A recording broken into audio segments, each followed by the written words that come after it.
Ce matin, nous avions un conseil d'administration. Donc ce conseil a étudié pas mal de projets, notamment le budget supplémentaire, des conventions, mais surtout a présenté aux administrateurs donc, le projet de développement. Certains étaient au courant puisqu'ils y avaient travaillé dans le cadre de relations très serrées, mais d'autres l'ont découvert aujourd'hui et il y a eu un avis unanime sur la qualité de ce travail.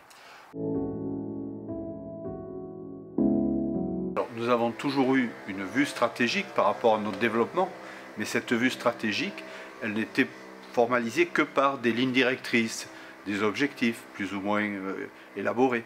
Là, nous avons mis en place un plan pluriannuel de 3 ans, donc, avec bien sûr toute l'évolution en termes de recettes, et notamment sur les formations que nous devions mettre en place, sur les missions que nous devions mener, mais également sur les moyens adaptés à ce développement. Et là, donc, ça a été formalisé dans un document qui, je dirais, qui fait foi, entre guillemets, qui va permettre d'évoluer en suivant ces lignes directrices, mais qui aujourd'hui sont très concrètes, très pragmatiques. Qui dit objectif, dit moyens pour les atteindre. Et atteindre les objectifs, c'est notre but, mais sans déraper sur le plan budgétaire, en préservant les équilibres financiers que nous avons et qui aujourd'hui nous permettent, je dirais, d'évoluer pour l'instant sans avoir eu recours une seule fois à l'emprunt.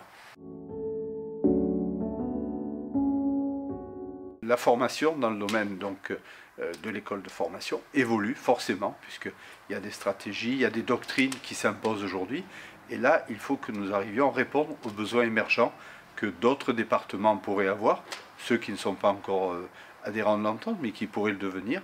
Et donc, à partir de là, nous faisons une offre de formation et sur des enjeux importants. Et c'est là que nous sommes attendus, à la fois par les SDIS qui sont nos membres et les départements évidemment, mais également par la direction générale de la sécurité civile.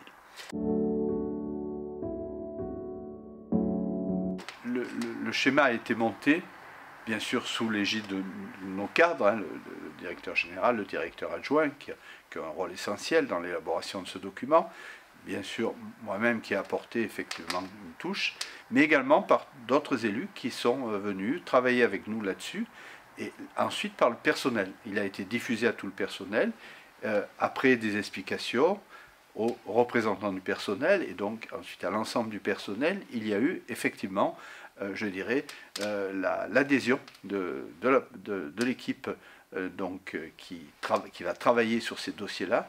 Et si on ne peut pas élaborer un plan comme celui-là, si on n'a pas l'adhésion de l'équipe.